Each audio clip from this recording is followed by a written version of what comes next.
Hello नमस्कार साथियों। तो स्वागत है आपका अपने यूट्यूब चैनल माइनिंग सर्वर से। तो जैसा कि आपको दिख रहा होगा CMR 2017 का हम 237 से 250 तक बताने जा रहे हैं रेगुलेशन, जो कि बहुत ही इम्पोर्टेंस है। अगर आपको याद होगा तो अच्छी बात है, नहीं होगा तो दोबारा इसको पढ़ लीजिए। चैप्टर 17 जिसमें मिसलेनियस के बारे में दिया हुआ है, coal mines regulation 2017।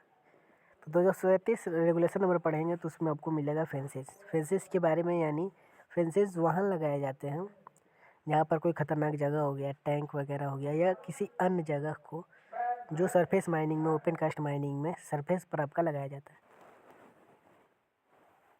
Open cast तो जहाँ भी लगाया जाएगा फेंसिंग, तो उसको 7 दिन में एक बार चेक किया जाता है, वो भी कमिटमेंट पर्सन के द्वारा।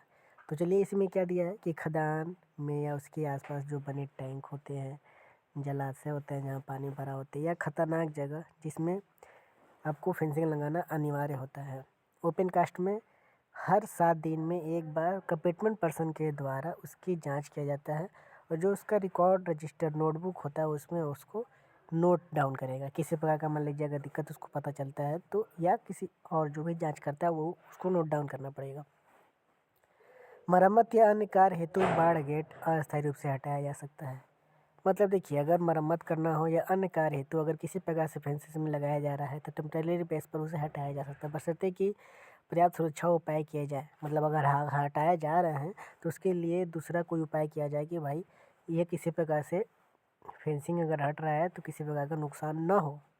बाढ़ या सुरक्षा व्यवस्था पर्याप्तता संदेह होने पर निर्णय मुख्य निरीक्षक इंस्पेक्टर को जाएगा। अगर किसी प्रकार से फेंसिंग में कोई डाउट या दिखता है तो उसको चीफ इंस्पेक्टर DGMS को भेज दिया जाएगा। आपको पता होना चाहिए कि एक चीज़ बता दूं कि फेंसिंग अगर बात करें तो फेंसिंग 10 प्रकार का हो जाता है। ओपन कास्ट का आपको पता होगा, S1, S2, S3। अंडरग्राउंड का U1, U2, U3। उसी प्रकार G1 से G5 यानी G1, G2, G3, G4, G5 जिसको जनरल फेंसिंग बोलते हैं। तो पूरा मिलाकर आपका 10 प्रकार का होता है। पूरा 10 प्रकार का आपका फेंसिंग टाइप होता है, इतना याद रखिएगा, ठीक है। अंडरग्राउंड का U1, U2, हाँ U1, U2 होगा, 3 नहीं, ठीक है। तो आते हैं हम लोग आगे, नेक्स्ट क्या लिखा है। सबसे आसान तरीका इसको याद करने का, सारे रेगुलेशन नंबर एक पेपर पर लिख दीजिएगा, और हो सके तो अपने सामने जहाँ भी आप टेक्स्ट बुक पर पढ़ते हैं वहाँ चिपका दीजिए, नोट डाउन डायरी में करिए, ताकि आपको रेगुलेशन नंबर याद हो और उसके अंदर जो भी चीज़ें लिखी हैं मैंने इसको शॉर्ट में आप लोग को बताने की कोशिश किया है यहाँ पर, ठीक है। जब आप CMR पढ़ेंगे तो वहाँ पर आपको लंबा लंबा लेंदी मिलेगा। नोटिस बोर्ड क्या हो जाता है कि माइन में किसी प्रकार का जब गाड़ी मुड़ता है या अंदर के धूम्रपान करता है, किसी प्रकार का नोटिस, साइन लैंग्वेज जो बोलते हैं हम लगाते हैं सूचना के तौर पर, वही नोटिसेस 238 नंबर रेगुलेशन में लगाया गया कि जहाँ धूम्रपान, अनअथराइज्ड पर्सन का निषेध हो वहाँ प्रवेश द्वारों पर स्पष्ट सूचना बोर्ड लगाना अनिवार्य होता है। यही नोटिस के बारे में दिया गया है। नोटिस में जैसे आपका सूचना बोर्ड, जैसे कि एक माइन में एक्सीडेंट हो गया तो जो सूचना बोर्ड ऑफिस में लगा, तो ये सब भी उसी में आएगा कि सूचना भाई लगाना अनिवार्य होता है आपका। 239 नंबर जनरल सेफ्टी के बारे में 239 नंबर रेगुलेशन कि कोई भी व्यक्ति जानबूझकर या लापरवाही से ऐसा कार्य नहीं करेगा जिससे खदान या कर्मचारी के जानमाल को खतरा हो। कोई भी कर्मचारी अगर काम कर रहा है तो सावधानीपूर्वक करे, ऐसा नहीं कि मजाक में, छेड़खानी में किसी प्रकार का उससे मजाक किया जाए और हादसा हो जाए। तो ये सभी चीज़ें का हमें देखना पड़ेगा। किसी मशीन का यूज कर रहे हैं तो उसको नुकसान ना हो, ये भी हम लोग सुरक्षा की दृष्टि से होता है, जिसमें जनरल सेफ्टी के अंतर्गत आता है। सुरक्षा से संबंधित आवश्यक कार्यों की उपेक्षा करना निषेध है। बहुत अच्छा रेगुलेशन नंबर 240 और 241। इसके बाद का सारा रेगुलेशन अच्छा है, मोस्टली इंपॉर्टेंटली याद करने लायक और समझने लायक, जो माइंड में अक्सरली ये इंटरव्यूअर द्वारा क्वेश्चन भी पूछा जाता है, और यह जानना भी जरूरी होता है क्योंकि सारे एम्प्लॉयर को यह सब प्रोटेक्टिव इक्विपमेंट जो दिए जाते हैं PPE वगैरह के बारे में दिया है। तो प्रोटेक्टिव फुटवियर, बिना स्वीकृति सुरक्षा जूते पहने कोई व्यक्ति खदान में प्रवेश कार्य नहीं करेगा। मतलब अगर बिना अनुमति के कोई भी बिना शूज पहने माइंस में प्रवेश नहीं करेगा, ना काम करेगा। जूता खदान प्रबंधक हर 6 माह के भीतर निःशुल्क प्रदान करेगा और उसका पर्याप्त स्टॉक रखेगा। मान लीजिए अगर किसी प्रकार से फट जाता है, अगर कोई एक्सीडेंट के दौरान या किसी दौरान, तो उसमें स्टॉक रहेगा तभी तो उसको दोबारा बांटा जाएगा और रखा जाएगा, तो स्टॉक रखा जाएगा। जूतों की सफाई हेतु खदान में उपयुक्त व्यवस्था होगी। जूतों की सफाई हेतु मतलब जूता की सफाई मुहैया करने के लिए कुछ ना कुछ ब्रश वगैरह रहेगा ना, वो सभी चीज़ें रखी जाएंगी। लेकिन मरम्मत का खर्च कर्मचारी स्वयं वहन करेगा। किसी प्रकार का जूता फट गया, उसमें का सोल निकल गया तो सिलवाई उलवाई करेगा, तो मरम्मत करने का काम वह स्वयं करेगा। बाकी सफाई के लिए खदान में व्यवस्था रहेगी। आगे देखेंगे हेलमेट के बारे में। 241 नंबर हेलमेट। हेलमेट मतलब कार्यालय हो गया, कैंटीन हो गया, इन सभी को छोड़कर खदान में प्रत्येक व्यक्ति को बिना परमिशन के हेलमेट पहनना अनिवार्य है। मतलब बिना परमिशन के वह हेलमेट पहने बिना माइंस के अंदर प्रवेश नहीं करेगा। कार्यालय में, कैंटीन में अगर नहीं पहना तो कोई दिक्कत नहीं है। बाकी खदान के किसी भी एंट्रेंस गेट से लेकर अंदर माइन में एंट्रेंस प्रवेश करता है तो उसको हेलमेट पहनना अनिवार्य हो जाता है। विशेष परिस्थिति की बात करें तो जो आपका मुख्य निरीक्षक लिखित आदेश मतलब चीफ इंस्पेक्टर द्वारा दिया जा सकता है व्यक्तियों को हेलमेट में छूट, ठीक, किसी प्रकार से। आगे दिया है इसी में हेलमेट की आपूर्ति, मतलब हेलमेट खदान में सभी व्यक्तियों को निःशुल्क दिया जाएगा, जो भी कर्मचारी हैं। और इसको जो बांटने की अवधि है 3 वर्ष से ज़्यादा नहीं होगी। प्रत्येक 3 वर्ष पर बांटा जाएगा। चीफ इंस्पेक्टर का निर्धारित करता है इसके लिए, ठीक। हमेशा पर्याप्त स्टॉक रखना अनिवार्य है ताकि आवश्यकता पड़ने पर तुरंत बदला जा सके। माइन एक्सीडेंट होने पर या टूट फाट या किसी भी चीज़ या दिक्कत हो तो उन्हें बांटने के लिए प्रॉपर इसका भी स्टॉक रखना जरूरी है। वैध उपयोग के दौरान यदि हेलमेट दुर्घटनावश क्षतिग्रस्त या होता है तो निःशुल्क बांटा जाएगा। मान लीजिए काम करने के दौरान दुर्घटना हो गया, ख़राब हो गया, टूट गया, तो हेलमेट बदला जाएगा तुरंत। यदि हेलमेट इस नियम के अलावा दिया जाता है तो उसके लिए आपको मूल्य भुगतान करना पड़ेगा। यह चीज़ें आपका शूज वाले में भी लागू होता है, ठीक है। इतना समझ में आया। आगे regulation number 242 PPE other equipments. PPE मतलब 242 रेगुलेशन नंबर में दिया है पर्सनल प्रोटेक्टिव इक्विपमेंट के बारे में कि यदि किसी कार्य से कर्मचारी की विशेष खतरा हो तो रीजनल इंस्पेक्टर चीफ इंस्पेक्टर आदेश देकर दस्ताने, गॉगल्स, सिंगार, रेसिप्रेटर आदि निःशुल्क दे सकता है। इस सभी के बारे में आपको पता है, दस्ताने, गॉगल्स के बारे में, रेसिप्रेटर के बारे में, ठीक। तो इसको देने के लिए कह सकता है। वैध उपयोग से खराब होने पर पीपीई निःशुल्क बदला जाएगा। मान लीजिए अगर काम करने के दौरान किसी प्रकार से खराब हो जा रहा है तो भाई उसको निःशुल्क ही प्रोवाइड किया जाएगा। लेकिन अन्य कारणों से बदला जाएगा तो उसके लिए मूल्य उन कर्मचारियों को देना पड़ेगा। पीपीई की आयु अगर जैसे कि बात करता है कि पीपीई की जो भी इक्विपमेंट हमें दिया जा रहा है तो वह कितना दिन टिकेगा, तो अगर इस पर कोई बात विवाद होता है तो वह चीफ इंस्पेक्टर के पास निर्णय के लिए भेज दिया जाता है। Regulation number 243 self rescuer. Self rescuer के बारे में जैसा कि फुल डिटेलिंग अगर मैंने इसके बारे में हो सके तो एक वीडियो लाऊंगा। सेल्फ रेस्क्यूअर का पूरा वीडियो बता दूंगा कैसे यूज किया जाता है से लेकर क्या डिटेलिंग होता है उसके बारे में। और सभी कर्मचारियों को सेल्फ रेस्क्यूअर भूमिगत यानी अंडरग्राउंड माइनिंग में ले जाना अनिवार्य होता है, उसके बिना उन्हें अनुमति नहीं मिलेगी, ठीक।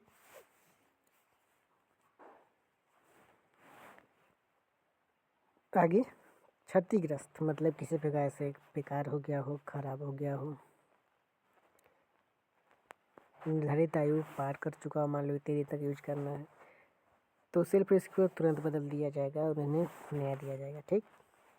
प्रबंधक की जिम्मेदारी हो सकती है क्या क्या, मतलब मैनेजर की, कि यह पर्याप्त स्टॉक मेंटेन करके रखा जाएगा। मान लीजिए ख़राब हो रहा है तो उसे बांटना है तो स्टॉक रखना जरूरी है। सफाई रख रखाव निरीक्षण की व्यवस्था किया जाएगा। सभी संबंधित कर्मियों को सेल्फ रेस्क्यू का प्रशिक्षण ट्रेनिंग भी देना जरूरी है, ठीक।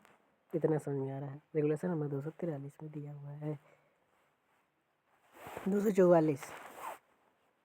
244 देता है कि पीपीई का उपयोग। मान लीजिए जो भी पीपीई पर्सनल प्रोटेक्टिव इक्विपमेंट के बारे में बताएं अभी ऊपर, तो वो चीज़ें जो भी दिया गया है तो कर्मचारियों का दायित्व तो हो जाता है कि जिस कार्य के लिए पीपीई दिया गया है कर्मचारी उसे उपयोग करना अनिवार्य है, उन्हें अनिवार्यता रूप से अपने काम में ले। 242 नंबर रेगुलेशन किसी अधिकारी सक्षम व्यक्ति को बीमारी या वैध अनुपस्थिति की स्थिति में समय पर सूचना देनी होगी ताकि विकल्प की व्यवस्था हो सके। विकल्प मतलब जैसे मान लीजिए कोई सक्षम व्यक्ति उसके नहीं आया तो उसकी जगह कोई और दूसरा व्यक्ति काम पर लगाया जाए ताकि काम रुके नहीं, क्योंकि हर शिफ्ट में काम लेना होता है तो एम्प्लॉय होना ज़रूरी है। तो वहीं अगर किसी सक्षम व्यक्ति अधिकारी को बीमारी होती है तो अपने सुपीरियर ऑफिशियल पर्सन को, मैनेजर को सूचना देगा ताकि वो उसके जगह पर कोई और आदमी रख सके। 240 number regulation, man power distribution plan. बहुत ईजी, जब आप रेगुलेशन पढ़ेंगे तो उसमें बहुत इधर उधर सी चीज़ें लिखी हैं तो समझने में थोड़ा कठिनाई होगा, लेकिन यहाँ पर मैंने बताया है कि समझिए कि मान लीजिए कोई काम हो रहा है तो हर माह के पहले सप्ताह में भूमिगत कार्यों में जो भी काम किया जाएगा तो सर्वे कर लिया जाएगा, उसकी एक कॉपी बना लिया जाएगा, मतलब स्केच प्लान। उस पर आपका जो मैनेजर है हस्ताक्षर कर देगा और खदान के कार्यालय और उपस्थित क्लर्क के पास रखा जाएगा एक एक कॉपी, और सभी जो कर्मियां हैं, कार्यरत कर्मी जिनको काम करना उनके पास एक कॉपी दे दिया जाएगा। यानी पूरी 3 कॉपी इसकी बनेगी सर्वे प्लान की, जो मैन पावर डिस्ट्रीब्यूशन प्लान बनेगा। अगर पूछता है एग्जाम में तो बताइएगा 3, एक कलर के पास रहेगा और एक खदाने के कार्यालय ऑफिस में रहेगा और कर्मचारियों को जो बांटते हैं वो रहेगा 3 कॉपी। 247 नंबर रेगुलेशन, सरदार ओवरमैन, यानी कई महत्वपूर्ण नियमों के अंतर्गत कम्पिटेंट पर्सन वही बन सकता है जिसके पास ओवरमैन सर्टिफिकेट या मैनेजर सर्टिफिकेट हो। कहने का यही फुल तात्पर्य है। जिन कम्पिटेंट पर्सन किसे बोलते हैं तो ओवरमैन सर्टिफिकेट, मैनेजर सर्टिफिकेट, इन सभी चीज को अंतर्गत आने वाले को। लेकिन सक्षम व्यक्ति आपको पता है प्लास्टर को बोलते हैं, सरदार को बोलते हैं, बाकी ओवरमैन ये सब मैनेजर हो गया, ऑफिशियल पर्सन के अंतर्गत आते हैं। निर्धारित नियमों में बिना वैध प्रमाण पत्र की नियुक्ति निषिद्ध है। मतलब अगर देखिए अंडरग्राउंड माइनिंग में काम कर रहे हैं तो बिना गैस टेस्टिंग सर्टिफिकेट की उन्हें अनुमति नहीं होती। लेकिन आगे देखिए, पढ़िए, मैं बताता हूँ। मैनेजर ओवरमैन सर्टिफिकेट या गैस सर्टिफिकेट होना अनिवार्य है अगर अंडरग्राउंड माइन में काम कर रहे हैं तो। लेकिन ओपन कास्ट में वहीं काम करते हैं तो उन्हें इन पर गैस टेस्टिंग सर्टिफिकेट की शर्तें लागू नहीं होती हैं।